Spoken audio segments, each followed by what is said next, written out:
ఏంటి ఒక్కసారిగా భయంకరమైన సైలెంట్ అయిపోయింది కదా.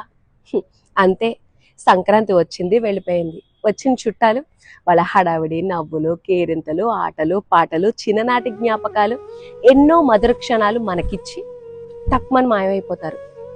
2 రోజులు ఇంతే భయంకరమైన సైలెంట్ ఉంటుంది. తర్వాత మన పనుల్లో మనం బిజీ అయిపోతాము. కానీ ఒక్కటే, వచ్చిన ప్రతి ఒక్కరు ఎంత సంపాదించో ఇదే క్వశ్చన్. డబ్బేముంది, ఎవరైనా సంపాదిస్తారు. కానీ ఒక్క క్వశ్చన్ మాత్రం ఎవ్వరు వెయ్యరు. ఇన్ని సంవత్సరాల్లో నువ్వు ఎంత సంతోషంగా ఉన్నావు, ఎంతమంది ప్రేమ సంపాదించో, ఎవరికి ఎంత పెట్టగలిగావు అని ఒక్కళ్ళు కూడా ఇలాంటి క్వశ్చన్ వేయరు. ఎందుకో తెలీదు, నాకు ఒకటే ఆలోచన వాళ్ళు వెళ్ళిపోయిన దగ్గర నుంచి.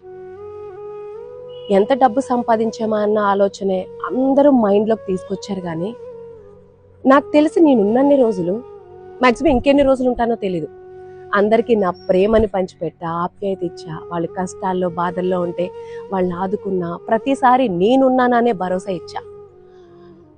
కానీ నాకు అలా ఎవరైనా ప్రేమించారా? నాకు భరోసా ఇచ్చారా? వాళ్ళ ప్రేమని నేను సంపాదించగలిగానా అన్న క్వశ్చన్ నాలో చాలా రన్ అవుతుంది. నాలాగే మీకు కూడా ఉందా? ఒకవేళ ఉంటే లైక్ చేసి షేర్ చేయండి. ఇది ఎందుకో ఆలోచించవలసిన విషయమే, అంతే కదా?